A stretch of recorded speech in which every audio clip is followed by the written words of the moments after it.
E vamos falar de economia que importa? Bora. Economia que importa. Nova Manhã.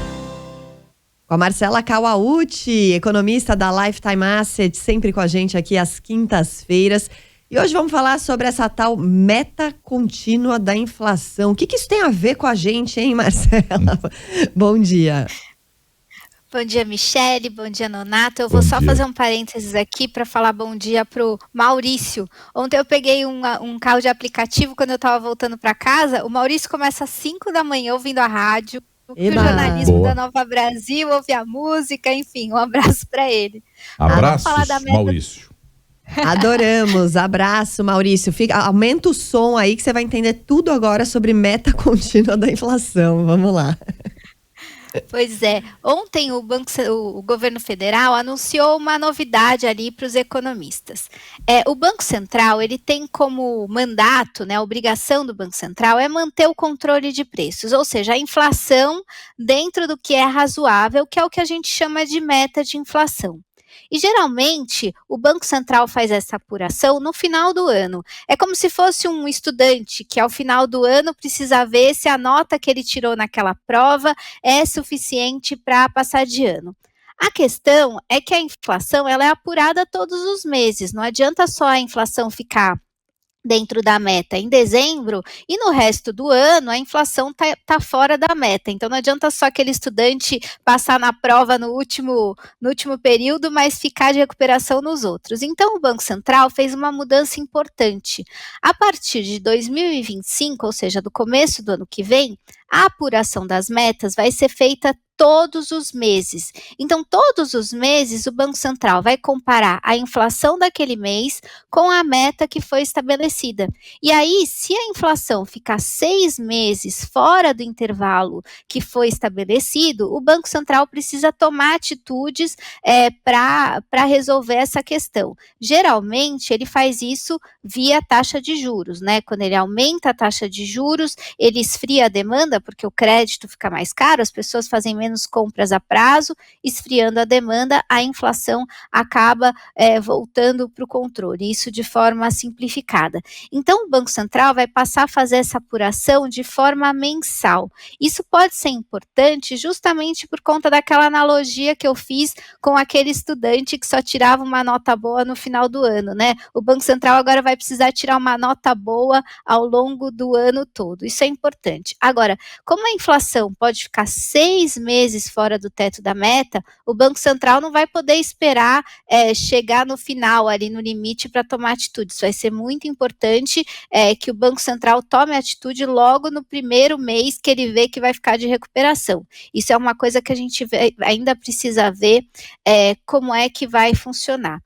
O mercado ontem, por causa disso, entendeu que vai ter muita incerteza ao longo do ano que vem. Apesar desse novo sistema de metas ter lado bom e lado ruim, né? Ele traz muita incerteza justamente quando o Banco Central muda de controle. A gente já falou aqui, né, que o presidente ele precisa indicar os novos membros do Banco Central nesse segundo semestre de 2024. Então, a gente vai ter um novo método de apuração das metas de inflação justamente quando um novo presidente do Banco Central assumir. Então, o mercado vai ficar aí apreensivo para ver como esse novo Banco Central, com uma nova forma de contar as notas ali para passar de ano, vai se comportar. Isso pode aumentar as incertezas para o ano que vem, e a gente sabe que economista não gosta de incerteza, né? Toda vez que aumentam as incertezas, a gente vê esse estresse no mercado. O dólar sobe, a bolsa cai, enfim, isso gera um pouco de apreensão para todo mundo. É isso, e a bolsa até, né, como você disse, conseguiu subir um pouquinho ontem, apesar de todos esses ruídos, e principalmente acho que declarações também do presidente Lula, que, né, vai ali dar declarações que deixa todo mundo com o cabelo em pé em relação à questão das contas públicas. E aí o que a gente viu foi isso, né, Marcelo? O dólar subindo mais uma vez, disparou 1,20%, já passou de 5,50. Imagina só, a gente começou esse ano abaixo de R$5. Exato, e agora porque o euro também não para de subir, esse que é o problema, né? E agora passando de 5,50 tá 5,51, o que deve pressionar ainda mais a nossa inflação, não? Com certeza. A gente fala que em economia, o dólar é o que a gente chama de variável de ajuste.